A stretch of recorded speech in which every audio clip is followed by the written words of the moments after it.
Abbiamo già detto durante la discussione generale, durante la correlazione,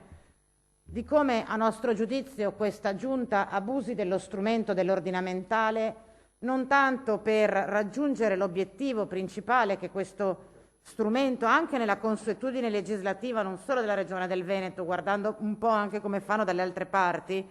avrebbe o dovrebbe avere la finalità appunto di organizzare al meglio la funzione pubblica, le politiche regionali e possibilmente semplificare la vita dei cittadini. Abbiamo già detto dunque come invece questa Regione, questa Giunta ogni anno ci obblighi ad affrontare degli ordinamentali che anziché avere appunto la finalità di voler raggiungere la semplificazione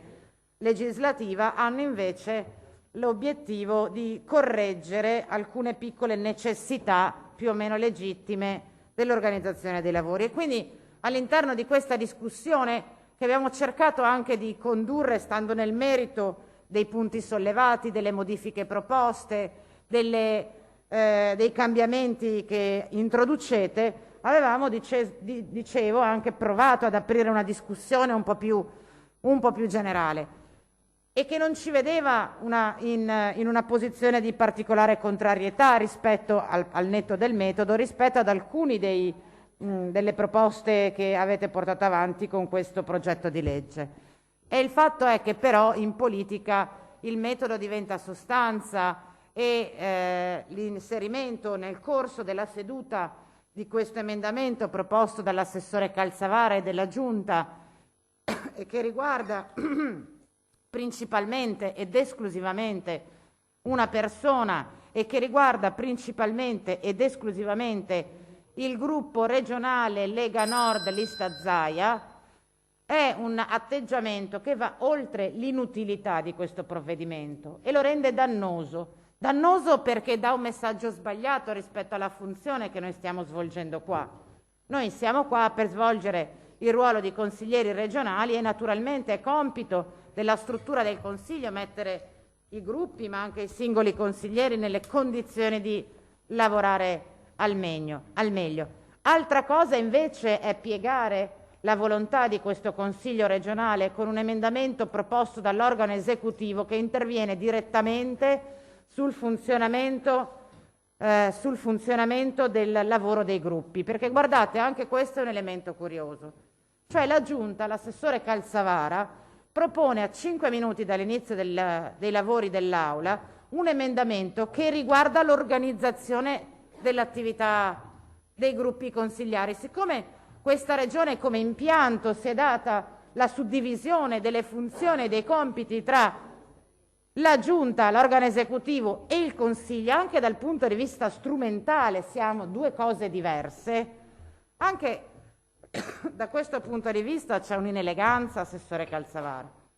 perché con l'emendamento che ci ha proposto è venuto a dire al Consiglio regionale, strano che il Presidente Ciambetti non abbia rilevato questa ingerenza inopportuna, come deve organizzare il proprio lavoro e come si devono costruire i gruppi. Peraltro è un regolamento, quello di cui si è dotato questo Consiglio, che non è funzionale all'intergruppo, perché la suddivisione di risorse non agevola, non incentiva la costituzione dell'intergruppo. E oggi invece con questo emendamento, ora tra poco sarà legge, finalizzate proprio invece ad aumentare l'emolumento del direttore dell'intergruppo.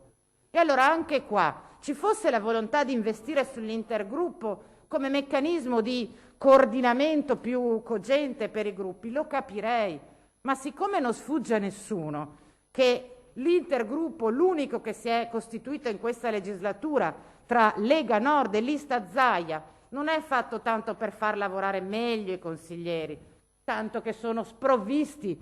dei dirigenti e dei dipendenti che necessiterebbero, ma per controllare tutti e 34, che non ci sia qualcuno che è eletto nella lista Zaia o nella lista Lega Nord che non corrisponda a ciò che voi Giunta vi aspettate che facciano. In questo quadro ci mettete nella condizione, ripeto, contrariamente alla volontà che avevamo espresso e condiviso tra di noi, di non poter votare a favore di questo provvedimento. nel metodo, ripeto, ma anche nel merito, perché i problemi non si risolvono aumentando le retribuzioni dei dirigenti. A maggior ragione in una fase in cui davvero il tema economico, il tema delle necessità delle famiglie è un problema.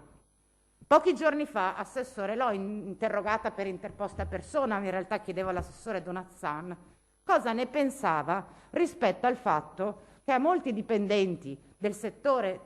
ristorazione e turismo vengono imposte delle clausole capestro, cioè obbligati a pagare delle penali qualora recedano il contratto a tempo determinato anticipatamente. E la sua risposta è stata: ma insomma,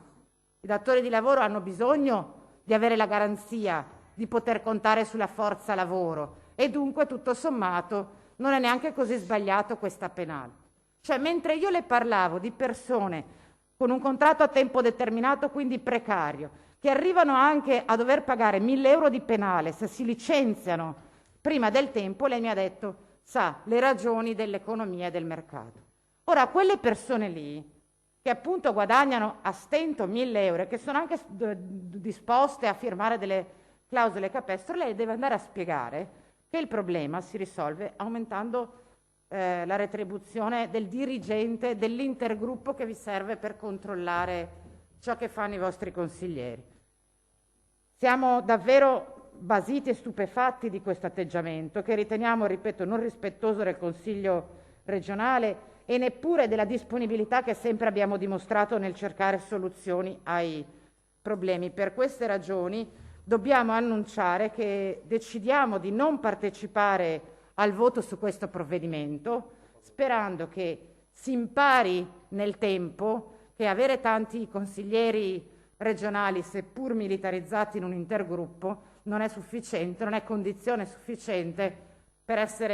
avere la garanzia di essere capaci di risolvere i problemi dei veneti.